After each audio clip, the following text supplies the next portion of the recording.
얼마 전에 우리나라에서 노벨 문학상이라고 하는 상을 우리 한강 작가가 타게 됐다라고 한 소식을 다 접어드려서 국가적인 경사라고 할 수가 있고, 또 한국 문학에 있어서 높임을 입은 귀한 시간이 아닌가 싶습니다. 노벨이라고 하는 분이 잘 알다시피 다이너마이트를 만들어서 큰 돈을 벌게 돼서 전쟁에 많은 사람이 또 죽게 되어진 걸 보고 자기가 세상을 향해서 어떻게 좀 유익할까라고 해서 자기가 번 돈을 가지고 5개 분야라고 하는 분을 시상을 하기 시작했습니다. 그래서 가장 권위 있는 상이 노벨 평화상이고, 그다음에 노벨 문학상이죠. 노벨 문학상이라고 하는 것에서 한 5개 분야로 1968년도까지 주다가 한 상이 첨가되어서 이제 6개 분야라고 해서 세계에서 귀한 일을 감당한 분들에게 시상을 하는 겁니다. 그래서 아마도 세상에서 많은 상이 있지만 우리가 뭐 탔던 개근상도 중요하지만 아마 가장 권위 있는 상을 아마 노벨상이다라고 아마 하는데 인정을 하실 거예요. 노벨상이라고 하는 것이 이렇게 권위 있는 상이 되어져서 정말 국가적인 경사고, 뭐 아시아에서는 여성 작가로서는 처음이라고 그러죠. 또 아시아에서 노벨 문학상은 5번째다라고 이야기를 합니다. 우리가 알다시피 노벨 평화상은 김대중 대통령에 의해서 우리가 받은 바 있고, 또 이번에 한강 작가가 노벨 문학상을 받게 됐는데 정말 큰 경사고 또 귀한 일이 아닐 수가 없습니다. 이미 그 작가는 스웨덴에서 이 노벨 문학상을 받게 되지만 영국의 부커상이라고 하는 세계 3대 문학상을 받았어요. 그래서 이제 하나가 남았는데 프랑스 콩쿠르상인데 그것은 아직 못 받았는데, 어쨌든 정말 쟁쟁한 그 작가들이 있죠. 우리나라에도 정말 글 써서 좋은 책 내는 분도 엄청나게 많고, 이거 전 세계적으로 보면 아무나 주는 게 아니고 아무나 정해서 주는 게 아니거든요. 정말 탁월한 분들이 이 시대와 또 세계와 또 사람에 대해서 잘 분석하고 글 써냈던 그런 분들에게 주는 것이지 뭐 다른 방법을, 그래서 전혀 발표하기 전까지는 알 수가 없다고 그러잖아요. 그래서 그분은 노벨상이 메달도 주고 또 증서도 주고 또 상금도 준다 하잖아요. 그래서 증서 상금 한 3금은 한 10억이 좀 넘는 돈을, 물론 많은 돈이긴 하지만 어쨌든 벌써 출판사에 또 서점가에는 그 한강 씨가 쓴 책들이 막 난리가 나는 이런 것을 보게 됩니다. 정말 그동안은 우리나라 말을 가지고 외국 사람들이 읽어도 이해하기가 좀 쉽지 않잖아요. 좋은 글로 이렇게 번역이 돼서 외국 사람들이 한국말을 배워서 이게 그분의 작품을 읽고 상을 주는 게 아니라 그 번역가들이 한국말이지만 영어로 혹은 독일어로 번역을 해가지고 그 책을 본 사람들이 상을 주는 거거든요.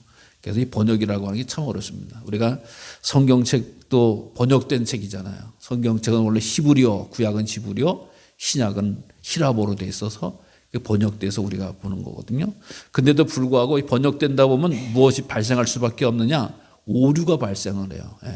큰 오류가 발생을 하는 것도 있지만 자잘한 오류가 많이 발생해서 그 의미를 훼손할 때가 있어요. 때로는 부족할 때가 있어요. 그래서 목사님들이 설교하다가 이게 원래는 성경에서는 히브리어로는 히라보는 이런 뜻입니다라고 설명을 할 때 우리가 더 이해하는데 도움이 되는 것처럼 그 글이 번역된다라고 하는 것은 그 저자의 혹은 그 원래의 내용을 그대로 옮기기가 상당히 어렵다라고 하는 거예요. 문화적인 또 이 환경적인 차이 때문에 그렇다라고 하는 거예요. 그럼에도 불구하고 하여간 훌륭한 상을, 오죽하면 아시아에서는 여인으로는 첫째고 아시아에서는 또 5번째라고 하는 것을 우리가 알 수 있죠. 그래서 하여간 귀한 상을 타게 돼서 감사드리고, 앞으로도 많은 우리 후대들이, 우리 자녀들이 또 우리 후손들이 세상에서 뛰어난 상도 많이 받는데, 올림픽 경기, 뭐 월드컵 경기도 중요하지만 이런 작품을 통해서도 많은 상을 받기를 원합니다. 잘했으면 상을 받지만 또 잘못하면 혼나는 거죠. 그래서 잘못하면 징계를 받고 벌을 받는 거예요. 이게 사상 살아가는 원리는, 잘했을 때 칭찬하고 상을 주는 게 마땅하고 잘못했을 때는 책망을 하고 때로는 벌을 주는 것이 세상의 삶의 약속입니다. 그래서 그 법이다. 그래서 거기에선 어떤 사람도 예외가 되거나 제외가 돼서는 안 됩니다. 왜냐하면 우리 사회는 그렇게 하기로 약속했기 때문에 해서는 안 될 것을 한 사람에게 절대 가만히 있어서는 안 되고, 거기에 합당한 상도 주고 거기에 합당한 벌도 묻는 게 이 세상 사람들의 원리고, 그 사회를 안전하게 지키는 방법이에요. 나는 어떤 권력이 있다, 나는 어떤 부귀가 있다, 나는 어떤 인기가 있다라고 해서 빠져나가서도 안 되고, 또 더 줘서도 안 된다. 가장 공정과 또 정의롭게 모든 일들을 행할 수 있는 이런 것이 바로 하나님의 원리고, 또 이 세상 사람의 가장 기본적인 원리다라고. 근데 단 한 사람, 억울한 사람이 있어요. 바로 예수님이십니다. 왜? 죄는 인간이 졌는데 십자가는 예수님이 지신 거예요. 참 억울한 일이에요. 정말 안타까운 일이에요. 그러나 우리가 신앙적으로 영적으로도 하나님의 섭리 안에서 보면 너무나 감사하고 크고 놀라운 사랑이다라고 하는 것을 알 수가 있어요. 오늘 본문의 이사야서의 말씀은 우리가 잘 알다시피 이사야가 기록하고, 이사야가 기록했을 때 아마도 예수님께서 오시기 700년 전에 기록한 글일 것이다. 그 내용이다. 예언한 내용이다. 여러분, 우리가 700년 전 대한민국, 지금 한국 땅은 700년 전에 어땠을까? 우리가 알다시피 조선시대 한 400년, 그 위에 고려시대 몇백 년 이렇게 하면 고려 초기나 하건 한 삼국시대쯤 되는데, 오늘 2024년도에 예수님이 올 것일 거다라고 하는 식으로 이야기를 해요. 이 강화에 무슨 일이 일어날 거다라고 기록한 내용이다라고 하는 거거든요. 그러니까 성령의 감동 감화와 또 하나님의 역사가 아니면은 이사야서에서 나올 수 없는 그런 내용을 오늘 우리에게 읽었던 겁니다. 그 내용이 뭡니까? 고난을 당하고 고통을 당하는 종된 모습. 그러면서 예수님께서 당하실 아주 구체적으로 정확하게 예언하고 세밀하게 표현하시는 것을 보게 돼요. 그는 찔림을 당하는데, 그는 찔림을 당하고 상함을 당하고 또 채찍을 받을 것이다. 예수님에 대해서 찔리고 상하고 채찍을 받아. 왜? 징벌을 받았어. 징벌을 받아. 상을 받는 게 징벌을 받는데, 어떤 징벌을 받아? 찔림의 징벌, 채찍의 징벌, 또 상함의 징벌이다. 여러분, 찔린다라고 하는 표현은 뭐냐? 구멍을 낸다라고 하는 표현이에요. 구멍을 낸다. 여러분, 우리가 찔리기만 해도 아파요. 가시가 하나 찔리기만 해도 아파요. 근데 예수님처럼 구멍을 내요. 어디다가? 머리에다가 가시로 구멍을 내는 거예요. 그렇죠? 손과 발에다가는 못으로 구멍을 내는 거예요. 옆구리는 뭘로 구멍을 내요? 창으로 구멍을 내는 거예요. 그래서 물과 피와 땀이 쏟아지는 거예요. 가시 하나만, 작은 가시, 보이지 않는 가시 하나만 박혀도 아픈 게 우리 사람인데, 주님께서 머리에, 손과 발에, 옆구리에 구멍이 났다라고 하는 거예요. 구멍이 났다. 그 큰 고통을 당했다라고 하는 거예요.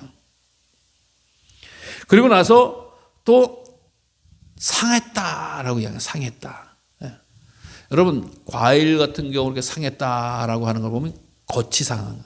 그렇죠? 겉이 아유, 저 과일 상했네라고 하면, 속은 괜찮아, 겉에만 상한 거야, 이렇게 이야기해요. 그러니까 우리 몸이 상했다라고 하는 표현은 글자적으로 보면 껍질이, 피부가 상한 건가라고 하는 걸 봤더니 그게 아니라 밟히고 두들겨 맞고 해서 피부는 물론 찢어지고 부러지고 이렇게 됐다라고 하는 거예요. 여러분, 우리가 알다시피 어디 금이 가고 뼈가 부러져도 얼마나 고통스럽습니까? 어디 인대가 하나만 끊어도 얼마나 고통스럽고 불편합니까? 그러니까 주님이 이 상했다라고 하는 것은 어디 한층 늘친 두들겨 맞아서 부서지고 찢어지고 또 이 인대가 나갔다라고 하는, 고통이 심한다라고 하는. 하나만 그래도 그런데 구멍 났죠? 상했죠. 두들겨 맞았죠. 그 다음에 채찍에 맞았다. 채찍에 맞았다. 여러분, 우리가 알다시피 채찍은 주로 어떤 걸 사용할, 짐승을 다룰 때 쓰는 거죠. 짐승을. 그래서 이랴 하면서 좋은 얘기하는 게 아니라 채찍으로 이야기를 해서 짐승을 부리죠. 큰 짐승을. 예수님이 당한 채찍은 어떤 채찍이에요? 가죽 채찍인데 거기에는 끄트머리에 뼈 조각이나 납 조각을 달아서 탁 때리면 살을 휙 감고 확 잡아당기면 그 살을 패고 헤집는 거야. 그래서 장기가 드러나기도 하고 그러면서 온갖 속에 있는 것이 다 갈라지고 찢어지는 그런 고통을 당했다라고 하는 겁니다. 그러니까 주님이 당한 고통, 십자가를 지시기 전에 당했던 멸시와 조롱과 모욕과 또 매맞음과 또 이렇게 채찍 맞음이 그대로 예언되고 있는 거예요. 근데 입이 뭐라고요? 그가 왜 그렇게 당하느냐라고 하는 건 우리의 허물이고 우리의 죄악이고 죄악이다. 우리의 허물과 죄악이다. 즉 그의 허물과 그의 죄악이다라고 하는 게 당연한 건데 그게 아니라고 하는 거예요. 우리의 허물 때문에 우리의 죄악 때문에 그가 찔기고 뚫리고 전징 받았다라고 하는 거예요. 그래서 뭐가 됐냐? 그러고 하니까 왜 그렇게 됐냐라고 하는 것을 보니까 평화를 누리고 나음을 입게 되었다. 이 평화를 누린다라고 하는 것은 가장 근본적인 평화는 인간에게서 가장 중요하고 근본적인 평화는 하나님과의 평화입니다. 하나님이 지음받은 우리들이 하나님으로부터 떠나졌을 때는 평화로울 수 없는 거예요. 하나님을 믿지 않는 자의 특징은 뭐예요? 두려움입니다. 불안입니다. 염려입니다. 여러분 하나님을 믿는 사람은 평화입니다. 평화. 두렵지 않습니다. 그래서 하나님을 믿는 사람이 물고기에 가든 물고기 뱃속에 들은 산꼭대기에 올라가든 어두운 간에 이 평화를 누린다라. 여러분 아무리 외롭고 두려울지라도 찬송하고 또 기뻐하고 감사하고 그러면 이 두려움이 물러가 평화가 임하는 거거든요. 그래서 하나님이 나와 함께 하신다. 하나님이 나를 인정해 주고 계신다. 하나님 나를 지켜준다라고 할 때 우리가 가장 사모하는 것이 평화 아니겠어요? 평화. 하나님 이 불안과 두려움과 염려가 떠나게 해달라고. 문제는 둘째치고 내 심령 속에 평화가 깨지면 이게 문제인 거예요. 내 심령 속에는. 그러니까 예수님께서 주시는 평화, 예수님께서 누리는 평화, 하나님으로부터 주시는 평화가 우리 심령에 충만하게 되어졌다라고 하는 거예요. 또 채찍의 마음으로 나음을 입었다라고 하는 거예요. 죄의 삭은 사망이잖아요. 죄의 삭은 사망. 근데 그 죄를 사망으로 묻지 아니하시고 구원해 주신다라고 하는 사실을 말씀해 주고 있다라고 하는 거예요. 그러니까 예수님은 이 세상에 오실 때 아무런 그런 흠과 티가 없음에도 불구하고 매맞고 뚫리고 찢어지는 이런 고통을 받아서 우리를 낫게 해주셨다라고 하는 거. 그게 왜 그러냐라고 하는 걸 보니까 우리는 다 양 같기 때문이다라고 이야기해요. 양 같기 때문이다. 여러분 우리가 양이라고 하는 짐승은 흔히 볼 수가 없는 우리의 지징. 우리 주변에서는 어떻게 보면 소돼지, 개를 쉽게 볼 수 있는 그런 짐승이 있지 않아요. 근데 어쨌든 이 초원이 발달된 지난번에 조지아도 가봤지만 그런 데 가면 양이 엄청나게 많잖아요. 근데 이 양이라고 하는 것이 우리가 볼 때는 이상적인 동물이 아주 깨끗하고 좋은 동물 같지만 여기 성경 시대 성경의 배경의 양은 어떠냐? 양이야말로 정말 대책 없는 동물이라는 거예요. 왜? 보이지를 않으니까 앞에 위험한 게 있어도 그냥 직진해. 절벽이 있어도 직진해. 무덤이 있어도 직진해. 같이 넝쿨이 있어도 직진해. 너무 답답해. 그냥 지 멋대로 하는 거예요. 그러니까 이 목자가 없으면 양은 어디를 달리지를 못하는 거야. 여러분 우리가 흔히 얘기해서 양몰에 계례도 있어야지 이 양들이 안전하게 집으로 오고 가는 거지. 그래서 양은 첫 번째 양이 한 마리 가는 대로 계속 쫓아다니는 거잖아요. 그래서 얼마나 중요해. 근데 양 같아서 다 그렇댔다. 그러니까 목자 없는 양이라고 하는 것은 날 잡아 잡수하고 그냥 온 세상에 막 돌아다니는 그런 종류의 짐승을 표현하는 거야. 그러니까 하나님을 함께 하지 않으면 양 같은 존재다라고 하는 거야. 하루 앞날도 모르고 지멋대로 자기 마음대로 자기 고집대로 살아가는 존재가 바로 양 같은 존재다라고 하는 거예요. 제각교 가는 사람들. 여러분 우리 인생은 가장 온전하게 살아가려면 하나님의 말씀대로 살아가야 되는 거거든요. 내 가고 싶은 대로 가는 게 아니에요. 여러분 사사시대 때 하나님으로부터 왜 그렇게 많이 두들겨 맞았어요? 자기 소견대로 살았다라고 하는 거예요. 자기 고집대로 살아겠다라고 하는 거예요. 자기 마음대로 살았다는 거예요. 하나님의 뜻과 말씀이 있음에도 불구하고 자기 소집과 자기 고견과 자기 주장대로만 살아가는 인생, 잘못된 인생이다라고 하는 거예요. 그래서 그들이 담당해다라고 하는 것은 심판밖에 없고 죽음밖에 없지만 그의 죄악을 예수님 앞에 담당시키셨다라고 하는 사실 아니겠습니까? 여러분, 하나님의 큰 구원의 계획, 하나님의 놀라운 사랑이 바로 우리에게 죄 있다라고 묻지 아니하시고 우리를 구원하시기 위해 독생자 예수를 보내주시고 그에게 죄를 담당시키는 은혜인 줄로 믿으시길 바랍니다. 우리들의 노력과 우리들의 행위에 의해서가 아니라 하나님의 사랑에 의해서, 하나님의 계획에 의해서, 하나님의 은총에 의해서 우리는 구원받았다라고 하는 거예요. 그런데도요, 그 주님은 곤욕을 당하는데 입을 열지 아니하셨다라고 이야기합니다. 여러분, 그렇게 찢어지고 깨지고 부서지고 뜯기는데도 입을 열지 아니하셨다. 그럼 예수님이 인간이 아닌가? 이렇게 생각하는 사람들. 여러분, 예수님이 인간이 아닌가라고 생각을 하는 사람은 이 예수님이 인간은 아닌가 보다라고 생각하면 이단이에요. 잘못된 신앙이에요. 예수님은 인간이세요. 사람으로 오셨어요. 육신으로 오셨어요. 울고 웃고 먹고 마시고 주무시고 다 하셨던 분이에요. 근데 그가 입을 열지 아니하였다라고 하는 것은 어떻기 때문에 이 십자가를 지는 것이 내게 마땅한 일이다.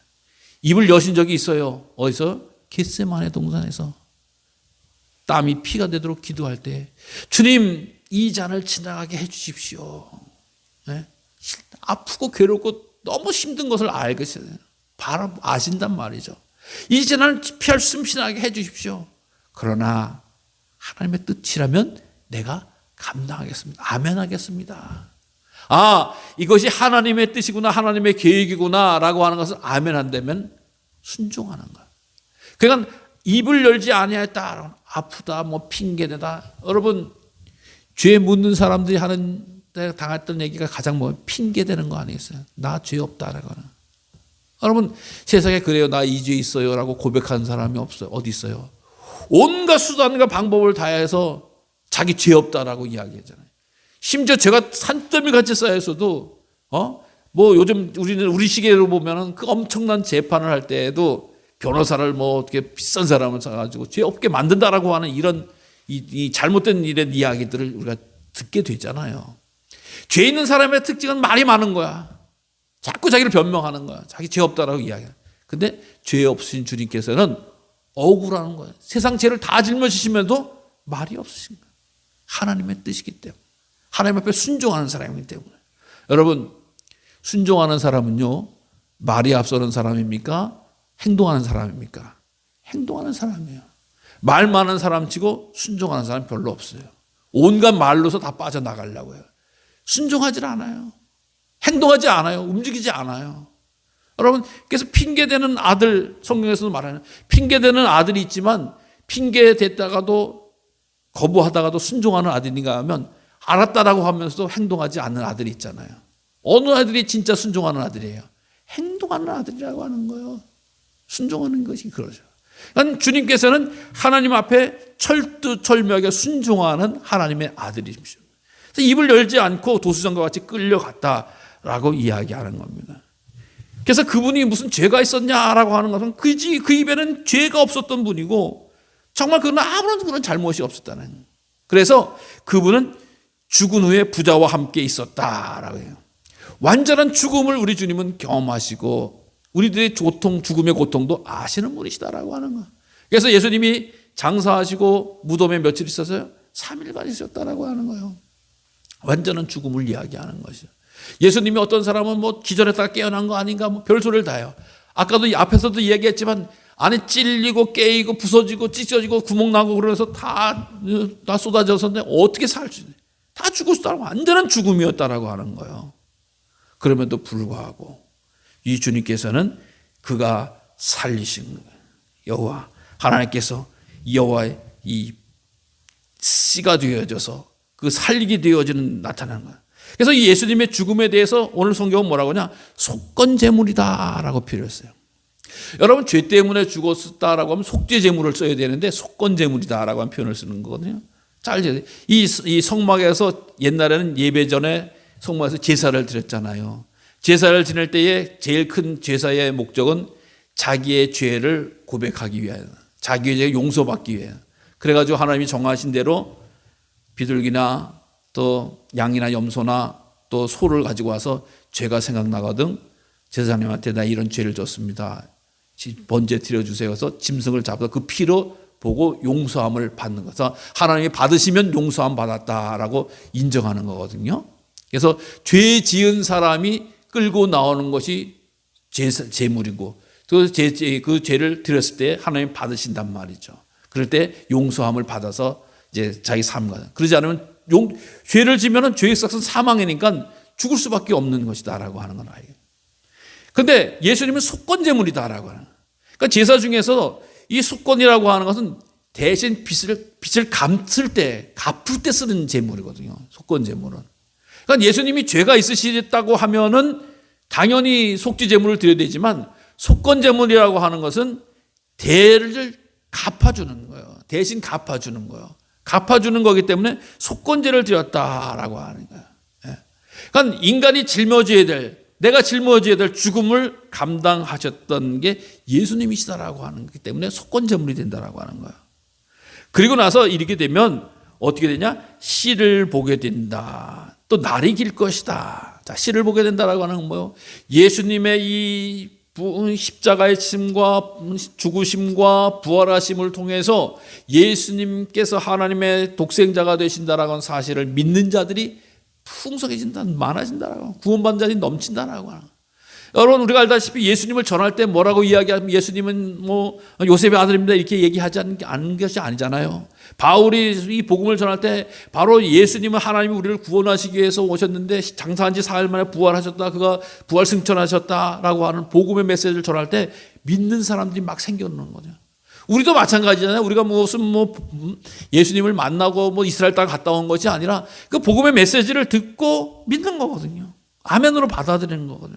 그러니까 이것이 우리가 그의 씨에 들어가는 거죠. 그의 자손들에 들어가는 거예요. 후에 들어가는 거예요. 또 그의 날은 길 것이다 라고 하는 것은 이제 시간과 그것의 공간의 제약을 받지 아니하시는 부활하신 분이 된다라고 하는 것을 나타내 주는 거예요. 여러분, 우리 새로운 부활한 신령한 몸이 되면은 인간의 육신에도 인간의 시간에도 제한이 없으시고 제한이 없게 되고 새로운 사원의 부활의 새로운 영적인 몸으로 바뀌게 되어진다라고 하는 거예요.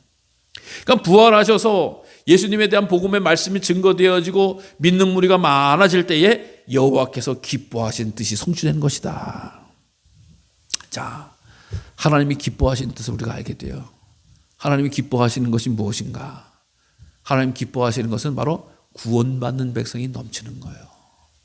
구원은 어떻게 이루어지는가? 이 예수님을 믿을 때 이루어지는 거예요. 예수님은 어떻게 해서 구원했냐? 내 십자가에 나를 위해서 십자가에 달려 돌아가셨다라고 하는 사실을 믿는 거예요. 나의 죄를.